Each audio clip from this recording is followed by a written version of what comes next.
Shalom Bapak Ibu Saudara yang dikasihi Tuhan.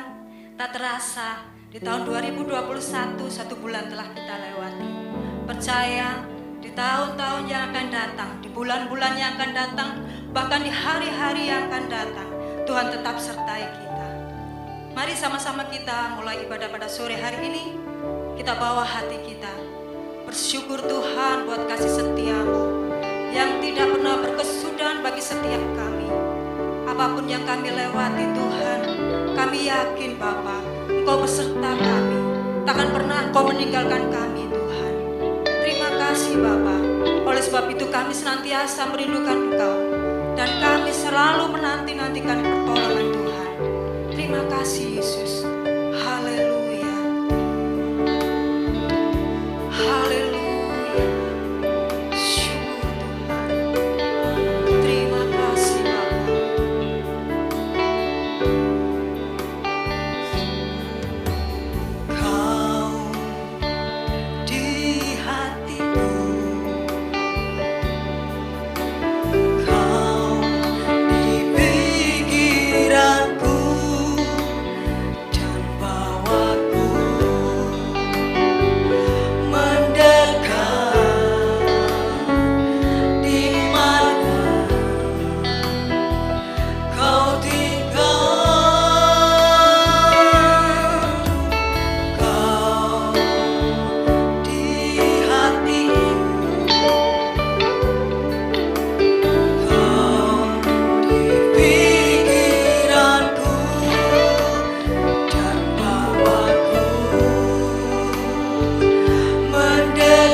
mengucap syukur buat kesempatan yang Tuhan berikan kepada kami. Sebentar kami mau mendengarkan kebenaran firman Tuhan. Siapkan hati kami untuk selalu dipenuhi oleh kebenaran firman Tuhan, dan biarlah firman Tuhan boleh menjadi satu kekuatan di dalam hidup kami untuk semakin kami lebih dekat kepada Engkau Tuhan. Terpujilah nama Tuhan, dan Tuhan memberkati kami semuanya dan berkati hamba-Mu. Di dalam nama Tuhan Yesus kami sambut kebenaran firman Tuhan. Haleluya, amin. Puji nama Tuhan. Oleh karena kasih dan kemurahan Tuhan, kita boleh bertemu dan kita boleh bersyukur kalau kita bisa mendengarkan kebenaran firman Tuhan pada hari ini. Kalau kita merenungkan satu kebenaran firman Tuhan pada hari ini, kita boleh belajar di dalam kebenaran firman Tuhan di dalam surat Yakobus pasal yang pertama, ayat yang kedua sampai ayat yang ke-6. Ketika kita membaca di sini, kita bisa merenungkan bahwa kita mau belajar untuk menghadapi masa sulit, atau kita menghadapi situasi yang sulit di dalam kehidupan kita. Saya akan membacakan di dalam ayat yang kedua sampai ayat yang ke-6. Demikian firman Tuhan. Iman dan hikmat. Saudara-saudaraku, anggaplah sebagai suatu kebahagiaan apabila kamu jatuh ke dalam berbagai-bagai pencobaan, sebab kamu tahu bahwa ujian terhadap imanmu itu menghasilkan ketekunan. Dan biarlah ketekunan itu memperoleh buah yang matang, supaya kamu menjadi sempurna dan utuh dan tak kekurangan suatu apapun. Tetapi apabila di antara kamu ada kekurangan hikmat, hendaklah ia memintanya kepada Allah, yang memberikan kepada semua orang dengan murah hati dan dengan tidak membangkit-bangkitkan, maka hal itu akan diberikan kepadanya. Hendaklah ia meminta dalam iman, dan sama sekali jangan bimbang. Sebab orang yang bimbang sama dengan gelombang laut yang diombang-ambingkan kian kemari oleh angin. Puji nama Tuhan. Kita mau belajar di dalam surat Yakobus ini. Kita tahu bahwa Yakobus ini adalah seorang yang melayani Tuhan, disebut sebagai hamba Tuhan. Dia juga disebut sebagai penatua, dan kita bisa melihat bahwa Yakobus ini bertobat setelah Tuhan Yesus bangkit. Kalau kita membaca di dalam Yohanes 7 ayat yang ke-15, ia adalah Yohanes yang sama yang tertulis di dalam Galatia pasal yang kedua ayat yang ke-9, di mana kita bisa melihat Yakobus ini adalah orang yang sangat setia kepada Tuhan. Dia memiliki kehidupan yang luar biasa. Lututnya itu sangat tebal karena dia suka berlutut untuk berdoa kepada Tuhan. Dia di dalam makan dan minum, dia adalah orang yang tidak mau minum anggur. Dia tidak mau makan daging. Ia adalah orang yang pribadi yang jujur dan saleh di dalam kehidupannya. Dan ia sungguh-sungguh melayani Tuhan, dan dia pun akhirnya mati syahid untuk Tuhan. Nah, kita bisa melihat bahwa surat ini ditujukan kepada 12 suku perantauan. Kalau kita membaca di dalam ayat yang pertama, di sini kita bisa melihat bahwa orang-orang Yahudi yang ada di perantauan menunjukkan bahwa mereka adalah orang-orang yang sudah jauh dari tanah kelahirannya.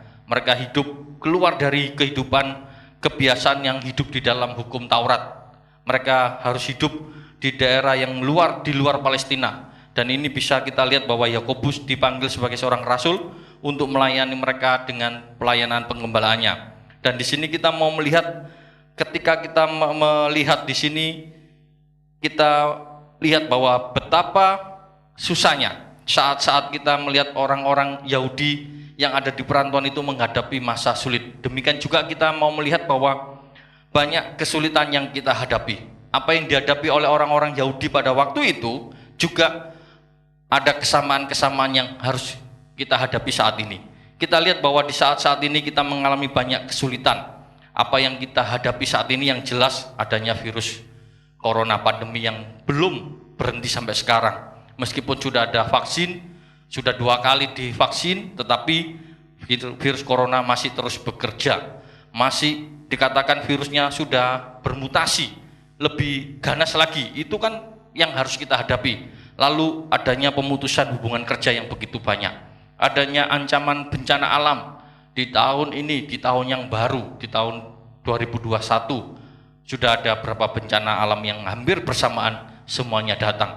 Lalu musibah transportasi yang harus kita lihat, yang harus kita dengar. Jadi kalau kita lihat bahwa begitu banyak kesulitan yang kita hadapi, boleh menjadi satu perenungan di dalam hidup kita ketika kita membaca surat Yakobus ini. Dan kita mau melihat bahwa sikap apa yang kita hadapi ketika kita menghadapi begitu banyak tantangan, begitu banyak kesulitan. Kalau kita melihat sikap orang-orang yang ada di sekitar kita, kalau kita lihat sikap yang pertama, pasti sikap yang pertama adalah orang-orang yang berhenti berjuang. Orang yang menyerah dengan keadaan, mereka seperti pecundang. Ya sudah, mau diapakan lagi? Ya sudah, mereka hanya mengomel, menuntut, atau seperti pecundang. Ketika ada tantangan dia tidak berani menghadapi. Seperti yang dihadapi oleh Raja Saul ketika Goliat keluar di medan pertempuran menantang orang bangsa Israel. Mereka semuanya diam, tidak berani. Seperti orang-orang yang diutus oleh Musa, 12 pengintai. Tetapi kita lihat 10 orang mengalami ketakutan. Dia tidak berani, dia mengatakan musuh kita besar-besar. Musuh kita adalah orang Amalek, orang enak, menunjukkan bahwa mereka tidak mau menghadapi tantangan yang ada di depannya. Nah, kalau kita lihat sikap yang kedua, apa? Sikap yang kedua adalah orang yang terus berjuang. Orang yang mau berjuang, mau terus berusaha dengan sekuat tenaga, dan adalah orang-orang yang berani menghadapi tantangan, bukan penjudang. Nah, di sini kita mau belajar di sikap ini. Pasti kita sebagai anak-anak Tuhan adalah sikap yang menjadi sikap yang terus berjuang. Sebagai seorang pejuang yang tidak berhenti menghadapi tantangan. Seperti Daud yang berani menghadapi Goliat. Seperti 2 pengintai, dia yang berani mengatakan bahwa tanah Kanaan diserahkan kepada kita. Nah, di sini kita bisa melihat satu hal yang luar biasa, bahwa sikap inilah yang harus kita miliki di dalam kehidupan kita. Saat menghadapi masa yang sulit, kita mau tetap memiliki sikap yang berani berjuang, berani terus menghadapi, dan kita mau tidak menyerah dengan keadaan. Nah, di sini kita boleh belajar satu nasihat yang Tuhan ajarkan. Dan di sini kita melihat bahwa Rasul Yakobus memberikan nasihat ini kepada 12 suku perantau supaya mereka tetap kuat, tetap mampu menghadapi segala macam ujian di dalam kehidupannya. Nah, di sini kita mau melihat bagaimana caranya kita ini berjuang saat-saat kita menghadapi masa-masa yang sulit. Kalau kita melihat bahwa orang-orang yang memiliki cara pandang yang negatif adalah dia mempunyai sikap yang tidak baik. Caranya dia memiliki cara pandang yang negatif, yaitu yang selalu memandang masalah itu lebih besar. Ketika ada yang masalah itu datang, yang dilihat bukan bagaimana menyelesaikannya, tetapi melihat masalah itu besar, sehingga apapun yang dia lakukan, yang terlihat adalah masalahnya. Dia nggak pernah ingat bahwa Allah itu Allah yang berkuasa, Allah yang sanggup, Allah yang datang dalam hidup kita untuk menolong. Yang selalu dilihat adalah masalah yang lebih besar. Lalu pandangan yang negatif adalah selalu melihat bahwa masalah itu adalah selalu yang negatif, bahwa tidak ada masalah yang bisa membawa dampak yang baik. Itu adalah pandangan-pandangan yang selalu dia katakan, yang selalu dikeluarkan. Lalu memandang bahwa masalah itu adalah satu pekerjaan iblis yang membuat mereka semakin jauh, semakin tidak dekat dengan Tuhan. Lalu masalah adalah akhir dari segala sesuatu. Ketika kita ditimpa masalah, lalu kita berpikir, ya sudah selesai. Masalah sudah menimpa saya, habislah hidup saya. Habislah saya tidak bisa melakukan apa-apa. Ini adalah cara pandang yang memiliki cara pandang yang negatif. Dan masalah itu selalu disudut dengan sudut pandangnya sendiri, bahwa segala sesuatu yang dia lihat adalah segala sesuatu yang negatif. Ini adalah cara pandang yang negatif, yang dimana tidak dapat menyelesaikan. Cara-cara seperti ini bukan berarti orang-orang itu bisa menyelesaikan dengan baik. Justru orang-orang ini adalah orang-orang yang tidak bisa menyelesaikan dengan baik, orang-orang yang tidak bisa maju, orang-orang yang tidak bisa bergerak karena dia hanya berputar-putar di dalam masalahnya. Bahkan dia tidak bisa keluar dari masalahnya. Cara yang benar adalah kita memiliki cara pandang yang positif.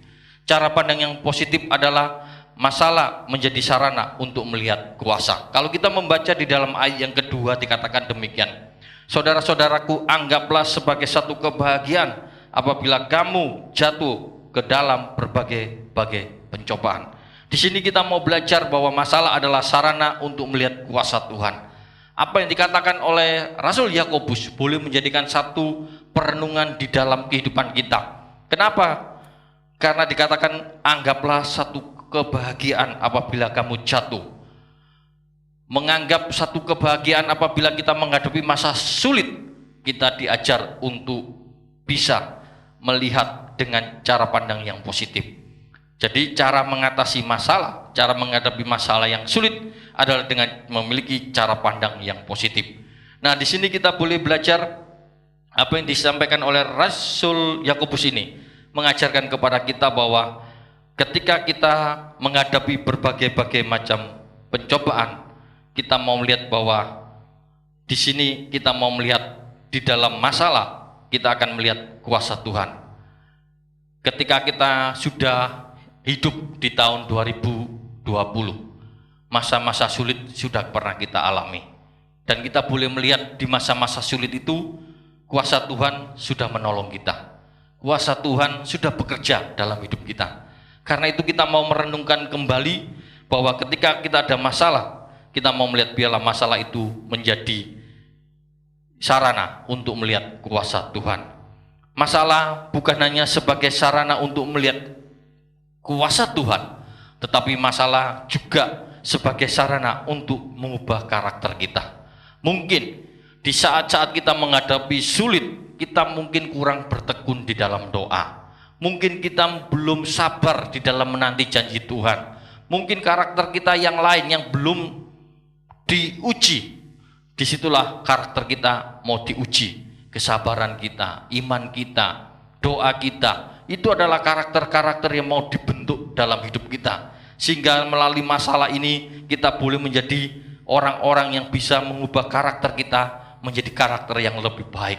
Mungkin dulu kita keras di hadapan Tuhan. Dulu kita itu harus percaya melihat bukti baru percaya kepada Tuhan. Tetapi ketika kita ada masalah, kita diubah karakter kita untuk menjadi pribadi yang menyenangkan Tuhan. Melalui masalah itu juga bukan hanya mengubah karakter, tetapi bisa menjadi satu kesaksian. Ketika kita berbicara tentang suatu kesaksian menjadi sarana kesaksian, disinilah kita bisa melihat kebaikan Tuhan dalam hidup kita. Kita boleh bersyukur atas kebaikan Tuhan. Di masa-masa yang sulit, kita diubah oleh Tuhan, kita melihat kuasa Tuhan, dan kita boleh menjadi satu kesaksian, di mana kasih Allah, pertolongan Allah tidak pernah berubah dalam hidup kita untuk kita saksikan bahwa Allah tetap baik dalam hidup kita. Allah sangat mencintai hidup kita. Lalu kita menceritakan bagaimana pertolongan Allah. Allah yang selalu memperhatikan kita. Allah yang tidak pernah tinggal dalam hidup, tidak pernah meninggalkan hidup kita, karena Tuhan tetap menolong kita. Kesaksian ini boleh menjadi satu berkat di saat kita bisa menyelesaikan masalah. Dan berapa banyak kita bersaksi melihat pertolongan-pertolongan Tuhan, dan pertolongan-pertolongan Tuhan yang sudah Tuhan nyatakan dalam hidup kita di tahun 2020 boleh menjadi satu kesaksian yang baik di tahun 2021. Di sini kita mau melihat masalah juga menentukan kesejahteraan kita. Saat kita bersyukur kepada Tuhan, maka kita bisa melihat kesejahteraan itu ada dalam hidup kita yang Tuhan sediakan. Kata berbahagia adalah jaminan yang Tuhan sediakan dalam kehidupan kita. Baik jaminan itu bersifat jasmani maupun rohani, Tuhan memberikan kebahagiaan dalam hidup kita. Di sini kita mau melihat contoh cara pandang yang positif, yaitu kisah 12 pengintai yang saya sebutkan tadi. Kisah 12 pengintai ini ada di dalam Bilangan pasal yang ke-13. Kita tahu 12 orang pengintai ini adalah orang-orang yang dipilih dari setiap suku yang memiliki kualitas yang terbaik di dalam sukunya. Dan kita bisa lihat ke-12 pengintai ini sama-sama menjalankan tugas selama 40 hari. Mereka masuk di kota, di negeri Kanaan. Dia melihat apa yang ada, yang Tuhan berikan itu semuanya diperlihatkan kepada ke-12 pengintai ini. Bahkan mereka sempat mengambil beberapa hasil buminya untuk ditunjukkan kepada orang-orang Israel. Nah, di sini kita bisa melihat bahwa orang-orang ini masuk di negeri yang sama, melihat sama-sama melihatnya, namun kita bisa melihat apa yang dikatakan oleh 10 itu kepada bangsa Israel. Musuhnya kuat-kuat, ada orang raksasa, kita tidak akan sanggup, kita dianggap seperti belalang. Itu suatu ungkapan bahwa mereka memiliki pandang yang negatif. Tetapi Yosua dan Kaleb memiliki cara pandang yang berbeda. Nah, di sini kita bisa melihat bahwa kisah 12 pengintai ini boleh mengajarkan di dalam hidup kita sebagai anak-anak Tuhan. Kita saat ini sama-sama hidup di masa pandemi. Namun kita mau melihat bahwa masa pandemi ini kita mau melihat sebagai pencobaan, sebagai kebahagiaan dalam hidup kita. Lalu kita mau melihat bahwa bagaimana kita mempelajari apa yang ada di depan kita. Nah, ketika kita melihat bagaimana kita mempelajari masalah yang kita hadapi, kesulitan-kesulitan yang kita hadapi, kita mau melihat bagaimana kita menyelesaikan.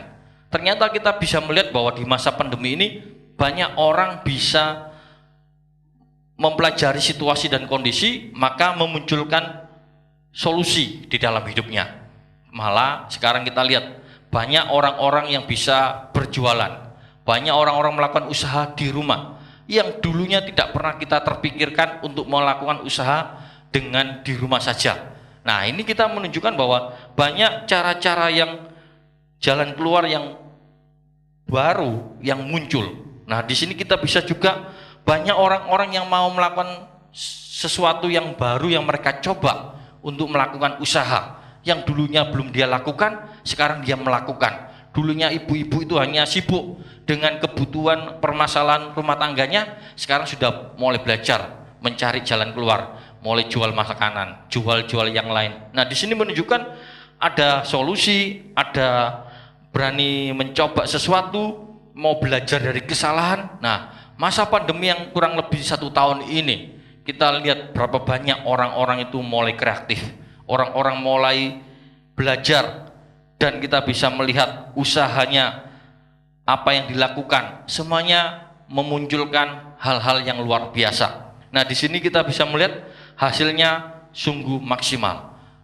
Ada yang gagal, ada yang berhasil. Ketika yang berhasil, kita lihat hasilnya sungguh luar biasa. Dan di sini kita boleh belajar bahwa kisah 12 pengintai ini adalah sama, di mana sama-sama melihat masalah, namun 10 orang tidak bisa mengatasi dengan baik. Hanya 2 orang yang bisa mengatasi dengan baik. Di sini kita mau belajar bahwa ketika kita menghadapi masa sulit, kita mau memiliki cara pandang di dalam hidup kita yang positif. Dan kita mau melihat bahwa pencobaan itu bukan sesuatu yang menakutkan bagi kita, tetapi pencobaan itu harus menjadi satu kebahagiaan di dalam hidup kita, supaya kita bisa mempelajari, supaya kita bisa mencari solusi, supaya kita bisa mencoba sesuatu, kita belajar dari kesalahan, dan kita bisa menikmati hasilnya. Dari peristiwa ini kita bisa merenungkan bahwa ketika mereka melihat bagaimana mempelajari apa yang harus perlu kita pelajari, apa yang harus kita lakukan di dalam hidup kita di saat-saat pandemi, kita bisa lihat hasilnya mempelajari situasi yang sulit. Ternyata kita berhubungan dengan Tuhan masih bisa. Kita bersekutu dengan Tuhan, beribadah juga bisa. Jangkauannya lebih luas lagi kalau kita memakai dunia teknologi yang modern seperti ini. Jadi kita bisa melihat bahwa di dalam setiap pencobaan ternyata ada sesuatu yang luar biasa yang perlu kita renungkan dalam hidup kita. Kita bisa mencari solusinya, kita bisa mencoba, kita bisa belajar dari kesalahan, dan kita bisa melihat hasilnya. Dari peristiwa ini kita lihat Yosua dan Kaleb yang bisa masuk di negeri Kanaan. Yosua dan Kaleb bisa melihat, mempelajari, mencari solusi, dan dia bisa menghasilkan yang luar biasa. Demikian juga dalam hidup kita, kalau kita sungguh-sungguh mempelajari situasi kondisi yang ada, pasti kita akan bisa mencapai hasil yang maksimal. Yang kedua, bagaimana caranya kita menghadapi masa sulit ini? Kita minta hikmat dari Tuhan. Kalau kita membaca di dalam ayat yang ke-5 dikatakan, tetapi apabila di antara kamu ada yang kekurangan hikmat, hendaklah ia meminta kepada Allah yang memberikan kepada semua orang dengan murah hati dan dengan tidak membangkit-bangkitkan hal itu akan diberikan kepadanya. Di sini kita mau meminta hikmat kepada Tuhan. Ketika kita menghadapi masa yang sulit, kita mau minta hikmat kepada Tuhan. Nah, di sini kita melihat bahwa hikmat bukanlah pengetahuan. Hikmat tidak sekedar kepintaran atau kepandaian. Orang yang pandai belum tentu berhikmat, tetapi orang yang berhikmat sudah tentu ya pandai. Hikmat adalah takut akan Tuhan. Nah, di sini kita bisa melihat bahwa Rasul Yakobus mengajarkan kepada kita untuk menyelesaikan satu masalah. Di saat kita menghadapi masa sulit, kita lihat bahwa Rasul Yohanes mengajarkan untuk meminta hikmat di saat kita mengalami masa yang sulit. Dengan hikmat, dengan pencobaan atau ujian yang kita alami, kita diajar untuk meminta hikmat kepada Tuhan, di mana Tuhan akan memberikan pertolongannya. Seperti kita belajar di sekolah, kita kalau tidak tahu, kita bertanya kepada guru kita, dan guru akan menjelaskan kepada kita. Dan kita bisa belajar dari peristiwa ini bahwa Yakobus mengajarkan kepada kita untuk minta hikmat kepada Allah, karena Allah adalah sumber hikmat. Ketika hidup kita takut dengan Tuhan, disitulah hikmat Allah diberikan kepada kita. Karena apa? Karena Allah adalah Allah yang murah hati, di mana Dia tidak membeda-bedakan, tetapi Dia memberikan kepada setiap orang yang meminta hikmat, diberikan dengan sungguh-sungguh. Di sini kita melihat betapa luar biasanya ajaran yang Tuhan berikan kepada kita. Yakobus mengajarkan bahwa ketika kita meminta hikmat kepada Tuhan, Tuhan akan memberikan kemampuan untuk memahami dan mengatasi setiap masalah yang kita hadapi. Ketika kita menghadapi masa yang sulit dan kita minta hikmat kepada Tuhan, Tuhan yang memberikan kemampuan. Dan kita tahu bahwa sumber hikmat itu adalah dari Allah sendiri. Ketika Allah sendiri yang sebagai sumber, maka Dia akan mengarahkan, memberikan arahan yang jelas dan tujuan, membuat kita sampai kepada tujuan yang tepat. Sehingga ketika kalau kita hidup dalam masa yang sulit, Tuhan akan memberikan jalan keluar. Ketika kita menghadapi masalah yang tidak terselesaikan, Tuhan akan menyelesaikan di dalam hidup kita dengan hikmat Tuhan. Nah, di dalam Alkitab ada contoh-contoh orang yang diberikan oleh Tuhan hikmat secara luar biasa. Yusuf menghadapi masa kelaparan 7 tahun. Bagaimana harus mengatasi masa kelaparan? Yusuf minta berdoa kepada Tuhan, dan Allah pun memberikan jalan keluar bagi Yusuf, supaya Yusuf bisa menyelesaikan masalah itu dengan menimbun sebelum masa kelaparan itu datang. Lalu kita juga melihat tokoh Alkitab yang meminta hikmat seperti Salomo. Ketika dia menjadi seorang raja, bukan meminta kekuatan, keamanan, tetapi minta hikmat Tuhan. Sehingga hikmatnya yang Tuhan berikan kepada Salomo sangat mempengaruhi bangsa-bangsa yang ada pada waktu itu. Tokoh yang minta hikmat selanjutnya adalah Daniel. Dan kita bisa melihat contoh hidup dari Daniel. Setiap permasalahan yang dia hadapi, dia selalu berdoa kepada Tuhan. Dan ini boleh menjadi satu perenungan dalam hidup kita, bahwa meminta hikmat Tuhan itu perlu untuk saat-saat ini. Berapa banyak di antara kita ini ketika kita punya permasalahan atau masa yang sulit, bukan bertanya kepada Tuhan, bukan meminta kepada Tuhan, tetapi berapa banyak kita ini mencari referensi dari teman-teman kita. Kita share, kita minta tolong melalui teman-teman kita. Ya, tidak salah. Tetapi apakah alangkah lebih baiknya kalau kita itu minta hikmat dari Tuhan? Daniel menggambarkan dalam kehidupan kita bahwa Daniel hidup pada 4 raja.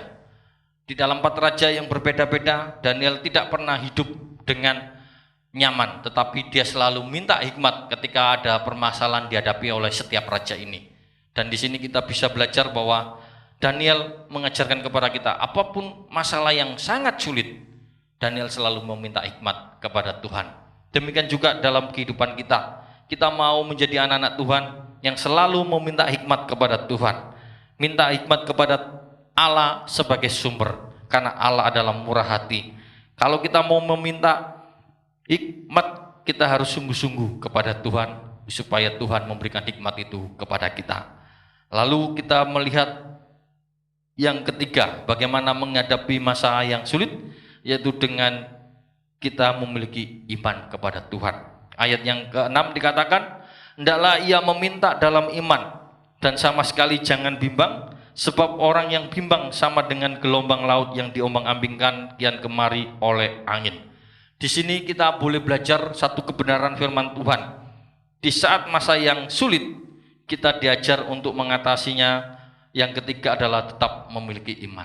Kita tahu ketika pandemi datang, ketika tidak ada ibadah, tidak boleh adanya persekutuan, tidak adanya pekerjaan mulai dikurangi, itu mempengaruhi kondisi iman anak-anak Tuhan. Berapa banyak anak-anak Tuhan mengalami, baik seorang hamba Tuhan, gembala maupun jemaat Tuhan, semuanya terpukul, semuanya mengalami permasalahan yang sama. Mereka menghadapi tantangan yang luar biasa, dan disinilah kita mau belajar apakah kita tetap memiliki iman atau tidak. Iman berarti percaya yang berlandaskan kebenaran firman Tuhan. Mengapa saya katakan iman itu harus berlandaskan firman Tuhan? Karena iman kita timbul dari pendengaran. Pendengaran itu adalah pendengaran dari firman Tuhan di dalam Roma pasal yang ke-10 ayat yang ke-17. Karena itu kita mau belajar bahwa setiap kali kita mendengarkan firman Tuhan di dalam hidup kita, secara tidak langsung iman kita itu tumbuh melalui pendengaran kita kepada firman Tuhan.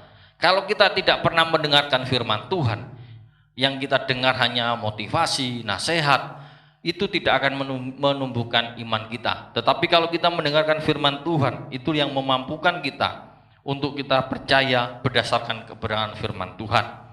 Iman berarti percaya meskipun belum melihat. Iman adalah ketaatan kita melakukan kehendak Tuhan apapun resikonya. Nah, di sini kita bisa melihat bahwa iman itu juga bukan sekedar percaya kepada Tuhan, tetapi mempercayai dan menyerahkan hidup kita sepenuhnya kepada Tuhan. Dan di sini kita bisa melihat yang tertulis di dalam ayat yang ke-6. Hendaklah ia meminta dalam iman dan sama sekali jangan bimbang. Jadi kita sungguh-sungguh percaya kepada Tuhan, bukan sekedar percaya. Karena orang yang sekedar percaya pasti mudah diombang-ambingkan ketika ada kabar-kabar yang tidak menyenangkan, ada kabar-kabar yang menakutkan. Itu semua bisa mempengaruhi sikap iman orang percaya.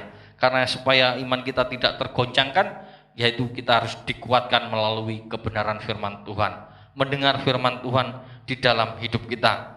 Di sini kita melihat bahwa di dalam menghadapi masalah yang cukup berat, kita harus tetap memiliki iman. Dalam perjalanan hidup ini, kita mau belajar untuk menerima janji firman Tuhan dalam hidup kita. Iman itu yang membuat kita semakin kuat, iman itu yang membuat kita semakin percaya. Dan janji Tuhan diberikan kepada kita apa? Di mana pencobaan-pencobaan yang Tuhan berikan kepada kita tidak pernah melebihi kekuatan kita. Itu yang boleh menjadi satu perenungan di dalam hidup kita. Dalam 1 Korintus 10 ayat yang ke-13. Itu yang membuat kita semakin percaya bahwa dengan iman Tuhan akan memampukan kita. Dengan iman Tuhan akan membuat kita semakin percaya bahwa Tuhan akan memberikan kekuatan dalam hidup kita. Bukannya kita diombang-ambingkan lalu meninggalkan Tuhan. Nah, di sini kita mau melihat bahwa dengan iman berarti kita mau merespon dengan benar. Respon yang benar inilah yang harus kita lakukan di dalam kehidupan kita. Banyak orang-orang ketika menghadapi masa sulit, ketika dia memiliki cara pandang yang benar, ketika dia meminta hikmat kepada Tuhan, tetapi ketika dia memiliki iman, ternyata responnya tidak benar. Respon yang kadang-kadang bertentangan dengan kebenaran firman Tuhan yang lainnya. Nah, di sini kita mau belajar bahwa dengan iman kita mau benar-benar mempercayakan hidup kita kepada janji firman Tuhan, di mana janji Tuhan yang diberikan kepada kita adalah Allah selalu menyertai, Allah yang selalu menjagai, Allah yang menolong dalam setiap kehidupan kita, dan Allah yang tidak pernah meninggalkan kita. Itu adalah janji yang firman Tuhan pada hari ini boleh menjadikan kita menjadi anak-anak Tuhan yang menang menghadapi masa yang sulit. Amin. Kebenaran firman Tuhan. Kami bersyukur Tuhan buat kebenaran firman Tuhan yang sudah kami dengar pada sore hari ini. Biar itu boleh menguatkan dan memberkati setiap kami. Tolong kami untuk kami mampu melakukannya dengan pertolongan dan hikmat dari Roh Kudus. Berkati hamba-Mu yang sudah menyampaikan firman Tuhan. Pakai hidup hamba-Mu menjadi berkat bagi banyak orang. Nama Tuhan dipermuliakan. Kami percaya firman Tuhan sudah menjadi jawaban dan kekuatan bagi setiap kami. Itu sebabnya jika ada anak-anak-Mu yang mengalami pergumulan Tuhan, Engkau hadir dan Engkau menolong pergumulan mereka. Engkau menjadi jaminan dan jalan keluar bagi mereka semua. Biar kami terus tetap mencintai Tuhan dan hidup bagi kemuliaan nama Tuhan. Terima kasih Tuhan, terima kasih. Berkati gereja kami, berkati gereja-gereja Tuhan di seluruh Indonesia ini, bahkan dimanapun berada, supaya gereja Tuhan boleh tetap kuat, boleh tetap menjadi kesaksian yang baik, memenangkan banyak jiwa. Nama Tuhan dipermuliakan. Saat ini kami berdoa buat bangsa dan negara kami, buat pemerintah kami, presiden, wakil presiden, aparatur negara, aparat keamanan. Kami tetap menyerahkan ke dalam tangan Tuhan. Kau berikan hikmat, akal budi, dan takut akan Tuhan, supaya terus dapat mengatur, mengelola bangsa ini dengan baik. Bangsa kami boleh diberkati Tuhan. Dalam masa pandemi ini kami tetap menyerahkan ke dalam tangan Tuhan orang-orang yang berkompeten untuk mengendalikan pandemi ini. Kiranya Tuhan berikan hikmat dan pertolongan Tuhan. Terima kasih Tuhan, terima kasih. Selesai ibadah ini, kami buka hati kami. Dengan iman kami akan terima berkat Tuhan. Turun dan tinggal atas hidup kita berkat, anugerah damai sejahtera dari Allah Bapa, kasih di dalam Tuhan Yesus Kristus, dan persekutuan Allah Roh Kudus yang terus menyertai kita dari satu kemenangan kepada kemenangan lain, dari satu keberhasilan kepada keberhasilan yang lain, sekarang sampai selama-lamanya. Di dalam nama Tuhan Yesus kami sudah berdoa dan mengucap syukur diberkati. Sama-sama katakan amin. Tuhan memberkati kita semua. Sampai berjumpa pada ibadah online berikutnya.